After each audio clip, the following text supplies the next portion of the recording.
Good morning. This is Faith in Our Hometown, brought to you as a community service and sponsored by Mercy Hospital, Joplin. And now, here is your host, Father Jay Friedel.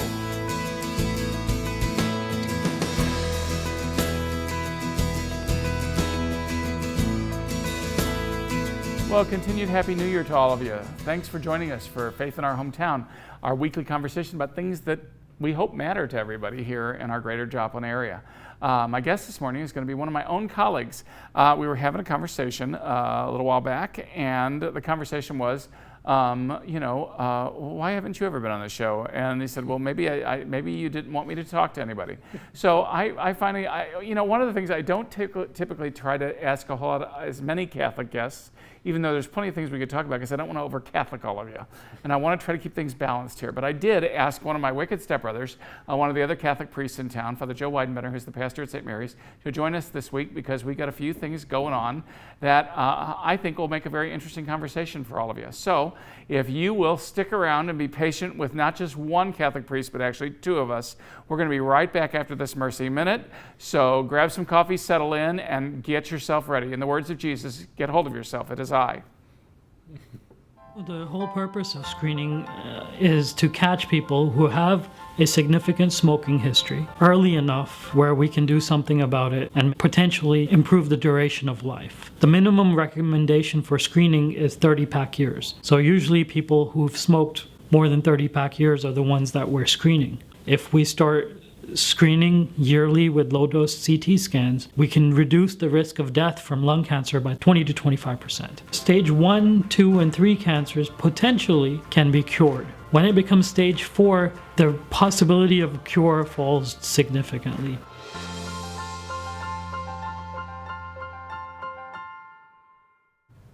Well, again, my guest this morning, my pastor to the west, Father Joe Weidenbenner, who's the pastor of St. Mary's Catholic Church here in Joplin. Joseph, I would say it's nice to meet you, but we've known each other for, like 35 years, yes. So it's kind of hard to say nice to meet you. At any rate, one of the reasons why I wanted to have you on the show is we were having that conversation a while back about the fact that we were talking, and we got a couple of events happening this week, and our conversation kind of tipped me off to say, this could be kind of fun to have this conversation on air. Sure. So the two events that we got going on kind of in our Catholic world in the next few days we'll be celebrating Catholic Schools Week, all right? And that's, of course, always a big deal for us because our education of our little ones and everybody in the faith that we think is important. But the other thing is we're talking about Vocation Awareness Week. And that's a 50-cent word that we use in the Catholic Church for how are you called to serve God? Yes. And what's that all about? And I thought that your own call story is fairly interesting, and I know where some of that comes from, and I think it'd be good for folks to hear some of it and to share some of that. So I'd like to talk about a little bit about how we ourselves figure out how we're called, and then how do we help our kids figure that out too, especially those who haven't figured it out yet, It's a process of what they call discernment. Right. And you do another that. 50-cent word. Another 50-cent word. But it's a process where you look at where your heart draws you. To a certain extent, that's exactly what it is. I think so. When I was young, my heart didn't necessarily drive me toward priesthood. My heart grew up on a farm. I really loved farming. I wanted to be in agribusiness. And then after college, I went to seminary for a year and a half to have the experience of formation, and that was very good, but I wasn't still convinced that I was being called to celibacy, to the priesthood. Right. My love for the Mass was there, my love for deep prayer was there, the office of the church, my desire to serve the church in terms of helping the church as a layperson, I think was absolutely there, and I was trying to figure out how he wanted me to use it still. Yeah. And so after I left, after a year and a half, which was the time when That's met when you, we met, right? And up in St. Louis, and after I left, I was pretty convinced that God was going to be calling me to permanent diaconate for lay men and women, or lay men who serve the church. And I figured, well, I'll get married and I'll be a permanent deacon. Give it some time and go do it, yeah. After another few years of dating and being engaged and going on, and from that relationship to others. You heard it here, folks. He was engaged. I was. Yeah. Went on and found out that it seemed like God was still trying to find a way to plug me in differently into helping the church. And I kept praying harder, and then when 9/11 came along and other events in my life too, I kind of said, what am I waiting for? I can do this, and I need to believe I can do it too, and if God's calling me to it, why am I worried about it? Yeah. And so I kind of dove in. One Sunday morning I was talking to my dad, and I told him, I said, Pop, I need to tell the priest at church, in Glenville in southern Missouri. I'd just come in from St. Louis from working for the railroad, and I was a programmer for 11 years with the railroad. And I came in and I said, Dad, I need to ask him to pray for me because I think I got to make a serious decision here. And he kind of said, okay. And I said, all right. And so I told Father Glenn Eftink I wanted him to ask everybody to pray for me regularly about the priesthood. And then I contacted the bishop's office through the vocation director. And I knew Bishop Liebrecht because I'd been in the seminary with him before, when I was in for a year and a half. And I really thought maybe he'd say no, because I was already 41 going on 42 years old at that time. Which is a little late. Little second career thing going there. But it was actually, it was so, I don't want to say scripted. It was almost like things fell into place and in the nicest way. And I was so pleased with it and how it unfolded that by the time I got to the seminary, or the opportunity to go and see which seminary, I thought I'd go back to Kenrick in St. Louis. And I ended up going to Meinrad in Indiana. St. Meinrad, and it was a very different world than St. Louis Seminary, but it was very good for me. And it was almost like a perfect unfolding of being where I needed to be to go where I needed to go. And so that's what really thrilled me about it. But it's something that's kind of hard to relate to people, because each person I think has their own individual unfolding of the calling, if you want to call it that. Jesus kept like knocking on me, along the way, all the way, saying, I need you to do something for me. And I finally said, okay. And that's how I came to be where I'm at now, I guess, because it seems like everything led me to Joplin in the strangest sort of way. Yeah. And I've been through a couple other pastorates in the diocese, and tickled to death to be here with a friend in the city of Joplin and getting to know wonderful people. Yeah, it's been a good year, hasn't it? Yes. It is fun having folks that you've known for a while next door. That's kind of fun. Hadn't had that for a long time.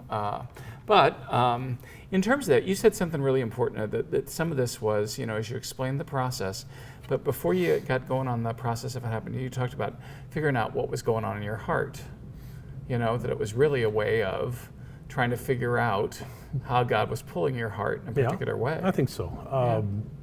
As I've said to some people before, I think during homilies when I tried to explain it in a very succinct way, I think God gives us each a different way to love and to express that love. And some people are called to do that with individual person in marriage. Others are called to do it in single life with friends, and to give of themselves, to draw out the best of other people. That's what a spouse does to you too, I hope. That's right. And so, at least in the good ones I've seen, in terms of how husbands and wives work together, they have to pull stuff out of each other. Yes. In order to make their way to God together, And I think when you're called to celibacy in the priesthood, it's somewhat like that. And I'm sure every minister has a similar experience, that they're called to love and draw love out of people, and to challenge people to follow Christ's teachings more deeply. Every time I say Mass, it's like that for me. It seems like I'm trying to draw everybody into a deeper understanding of their relationship with our Lord. And so, in a way, I think it just boils down to, how does God call you to love in the best way you can? And you grow in that as you get older too. And I think if I'd have known it at a younger age, I probably would have chose younger to go into the priesthood. But I was still searching, trying to understand what he wanted from me. And it's interesting in our way of looking at things too. This is not just a job, but it's actually, how you're called to be, as you move toward God. I think so. So for us, priesthood's one way, which is what the two of us, figured out for us. And the church said, okay, we'll take you. Okay.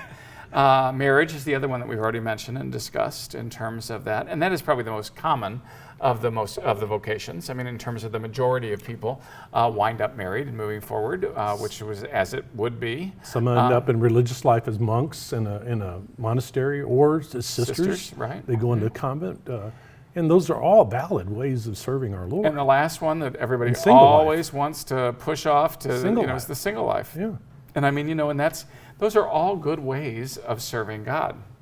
None of those is different. I mean, they're all different ways of serving, but none of them is superior or inferior to another. They're all equal in dignity, but different in the way that we function within And different the church. responsibilities. Different responsibilities. Yeah. Yep. And so one of our things is, during this time of the year, is to try to get all of our people who've not yet chosen or felt like they have had, that God's already tapped them on the shoulder. They figured out which way they were called to love. Mm-hmm. We want them to think about all of them so that they can at least explore the different possibilities. I think in a lot of ways, if I look back far enough into growing up in the family, in my family, I had 5 brothers and a sister. We were all challenged to think about, by the example of our parents, where's your gifts at? Mm-hmm. How are you? And they didn't ask us this out point blankly. Right. I mean, my dad would have never your dad, I was going to say, thought of me as a priest. That's not your dad question. No, and Pop wouldn't have said that to me. He would have probably said, where do you work best at? Where do you, at the end of the day, where do you find satisfaction in what you've done? And at the time as I was a child, I would have said, I want to be a farmer, Pop. I want to be like you, a bricklayer. I want to do the things you do, labor. But there's labor to do in other ways.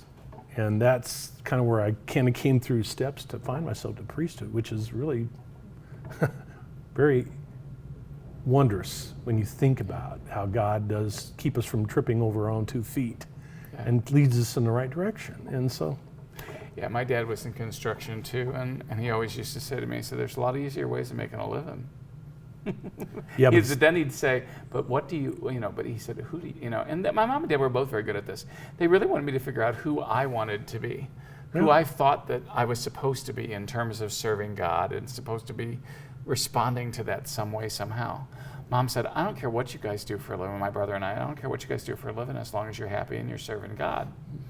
And you have your ups and down days too in any vocation, but I think the main thing to look at is overall, do you find satisfaction and know that you're where you're supposed to be, sort of. You really get that sense. And I think I've got it most of the time. Well, I feel that way. I feel very blessed. I will tell you this.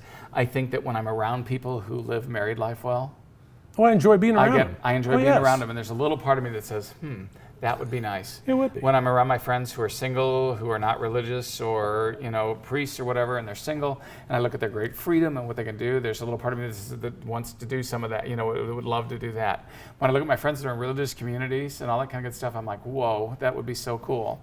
But I am grateful every day that God called me to this. And again, I, like you, feel very fortunate and blessed that, now I've been here this is my 14th year.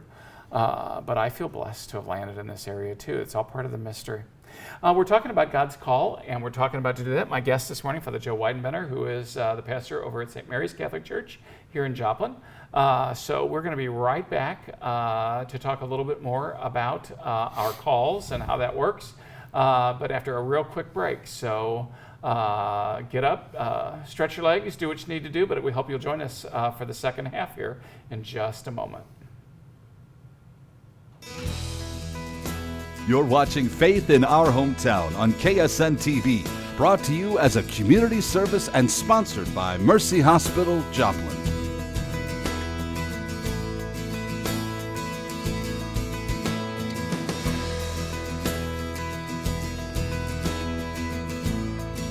Well, again, thanks for joining us for another Sunday morning here at Faith in Our Hometown. My guest, Father Joe Weidenbenner, the pastor at St. Mary's Catholic Church here in Joplin. And so when we were in my office the other day, we were starting to talk about this, and you said, well, I think we could talk about this. What spurred that in your mind? I'll tell you what happened. Either that day or the day before, I was going on my computer through some videos that I had from a few years ago, and I'd asked some seminarians of ours at the time to send a vocation video to St. Augustine's and St. Joseph's in Kelso and Scott City, Missouri, when I was pastor. Which is over in southeast Missouri. Southeast Missouri, below Cape Girardeau. And I looked at the video, and now they're priests. Yeah. Father Chaz Dunn, and he's now here associate at St. Peter's, and then Father And St. Anne's. and St. Anne's, Yeah, and so in Carthage, yeah. And so then Father Kobe Albert, he's at St. Elizabeth Ann Seton in Springfield. Right. That's native of Joplin. Native of St. Yeah, he grew up in the Webb City area. But a parishioner was ordained from St. Peter's. And then Father Joseph Stoverink, who's actually in Springfield, I believe, at St. Agnes. Yes. Yes, Joseph's in St. Agnes. They were so funny because they were doing kind of what we're doing. They were pre-taping a vocation talk, and they did it in such a nice way. I thought, man, that's really kind of cool. I want to show that to the kids. Yeah. Were they playing video games at the time? No, they were actually working. They had to break away from their studies that day. I could tell they were kind of rushed to get back to homiletics or whatever they were doing. But I'm going to tell you a story on them because I was their vocation director while they were going through the seminary. And one of the favorite things they loved to do was to play video games together. Really? Oh my gosh! And you should just see them when they're. I would try to tell you which game it was, but you'll just have to talk to them about it because I'd get it all messed up. But they used to do these things where they would, kind of have these characters, and then they would kind of like beat up on each other. And the quiet one is the one that you had to watch. So Joseph's the one you had to watch because he would beat up on Colby and and Chaz in this game, and watch the personalities come out. And again, we were just at the National Youth Conference a few weeks ago, and one of the kids was absolutely amazed because he found out that Father Colby liked video games, and I'm like, yeah, they still play them. They still play them, across the diocese, when they connect with each other and to do those things. So yes, and one kid said, he said, I just thought being a priest meant you sat in your house and prayed all day. And Father Colby and I were standing there at the time. We were laughing. He said, and then I found out Father Colby even plays video games. And I'm like, yeah, when he gets time. I mean, but it's like, but it is pretty interesting. Father Chaz, right here in Joplin, yes, is a big game player. And he plays with his brother, he plays with another group of friends, plays with guys that he was in the seminary with, and it's just one of his leisure time activities.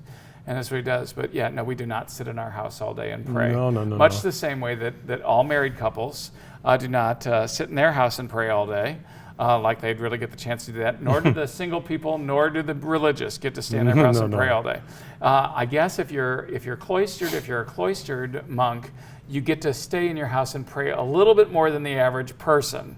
But that's not the only thing you have to do anyway. So I was wondering what brought some of that up. Now the other thing we're celebrating here soon is Catholic Schools Week, and that's always a big thing for us in terms of celebrating our Catholic schools and the identity that they have. So what's the purpose of having schools anyway? I'll let you tackle that, answer that question. The idea behind having the schools, not just for the education of the secular arts, but also to remind them on a daily basis of the potential God may have for them. And they're talking about their vocations. Again, we're talking about vocations again, what you're talking which about. Is, yeah. And each one of these children is being called to something. Yeah. And helping them figure that out by molding them in discipline sometimes, but also mostly in just seeing that God's got a purpose that takes them beyond just the everydayness of the things we take care of in the world, will make them keep looking at that question. As one of our bishops used to say all the time, keep your options open. And I remember that well, and maybe that's why I kept asking myself, even into my 40s, am I being called to marriage, or am I being called to priesthood, or to single life? I'd lived a single life for a long time, and I found that I really wanted to give something different, deeper of myself. And that's either, I think, done well in marriage, or it's done in celibacy. Celibacy being unmarried. Being it's unmarried. a 50-cent word for being unmarried. Being unmarried. We use a lot of 50-cent words in the Catholic Church. Well, we can't afford the 75, so we go for the 50 centers, Like vocation. Yeah. That's just simply the call, whatever call you receive. So voco as in vocal, or vocabulary, or vocation, vocational tech training school, those kinds of things. All those are all, to be called. You use the call, yeah.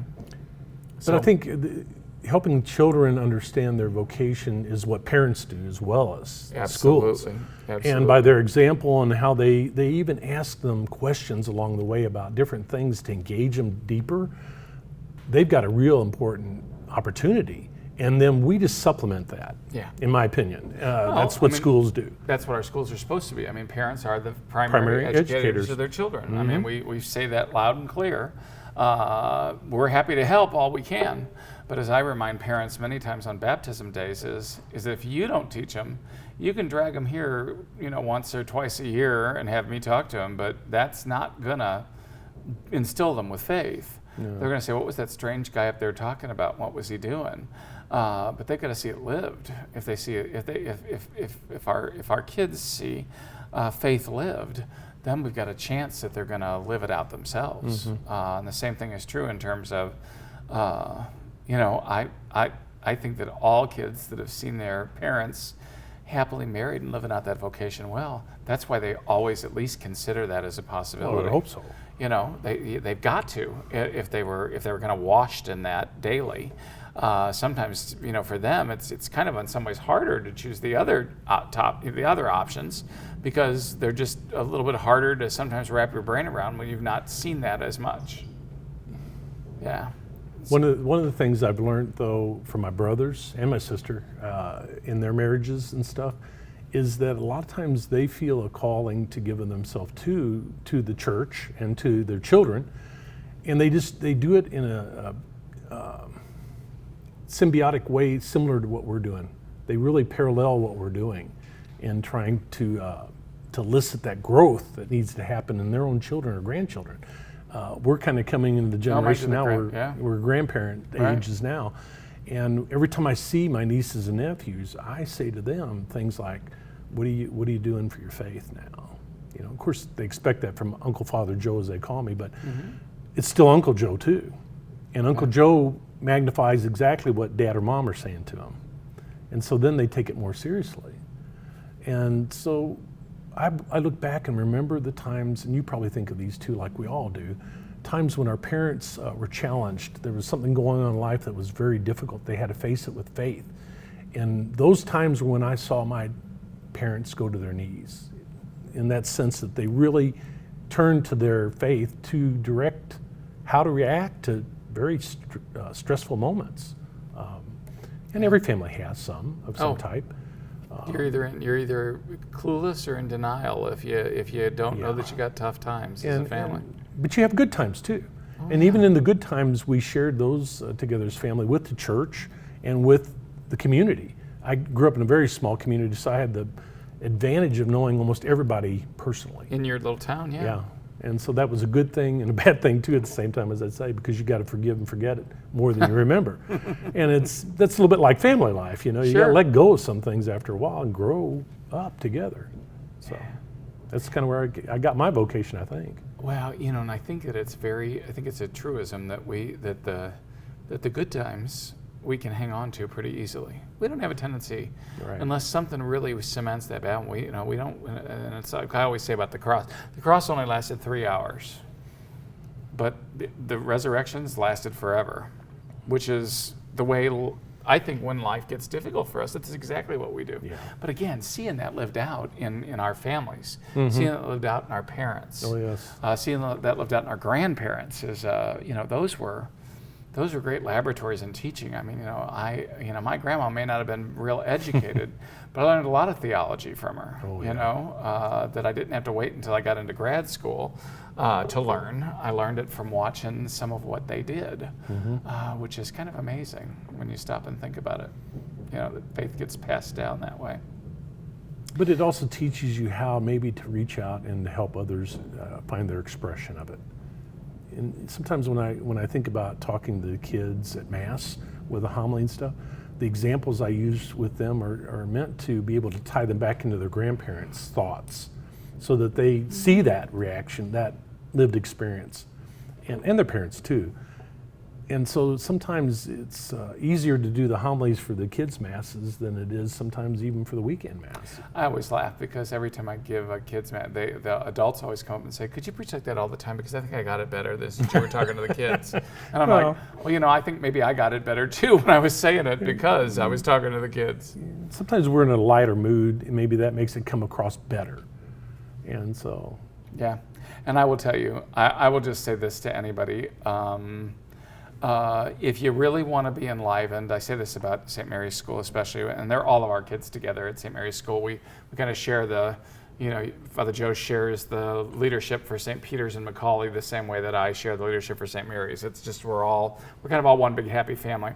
But if you really want to see us trying to enliven that in the imaginations of our kids, what you really need to do is attend one of our Friday morning masses with the kids. Yeah. They are amazing things, and the reason why they're so great is that, again, now this is the hour we get to spend with them each week, but what we're doing in that hour has been undergirded by the songs they've learned that week and the readings they've practiced and the religion classes they've had and all that kind of good stuff. So those religious-based schools, and I know we're not the only ones in the area, the Catholics certainly have them, but certainly we're out of time. I don't know how to happen, but we're going to be right back after this Mercy Minute.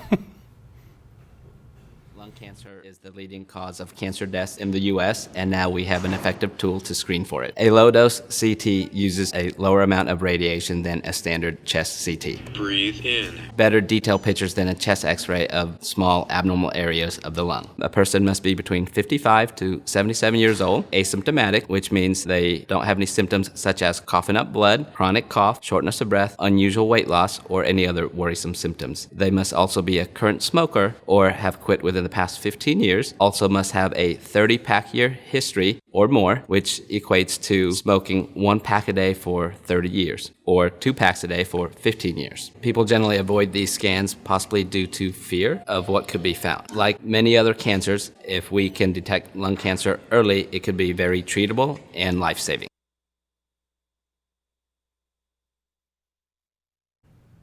Well, thanks for joining us again this morning. I hope I didn't over-Catholic you or over-priest you this morning by asking one of my wicked stepbrothers to step in and to help me, but we were having a great conversation, and I thought, this would be great to put on the air. I hope you enjoyed it. Let us know. Always let us know your thoughts of what's going on, and because we try to respond and we try to listen to what you say. I asked Father Joe during the break whether there was anything that he wished he'd said that he hadn't gotten to say yet, and he said, during these weeks ahead, and especially during this Catholic Schools Week, just to let everybody know that we're praying for them and their families. And I would echo that. Well, we do. One of our jobs as priests is to be the professional prayer in the community. Not that everybody else is supposed to be praying too, but if you don't pay me for anything else, you pay me for that. So just do know that we are praying for all of our Catholics and all of our Catholic school kids, but we're actually praying for all of you as well. I hope you know that, and I hope you can feel that. God bless. Enjoy the rest of your Sunday. Join us again next week for Faith in Our Hometown. Thanks for watching. Faith in Our Hometown can be seen Sunday mornings at 6:30 and 9 a.m. on KSN. Brought to you as a community service and sponsored by Mercy Hospital, Joplin.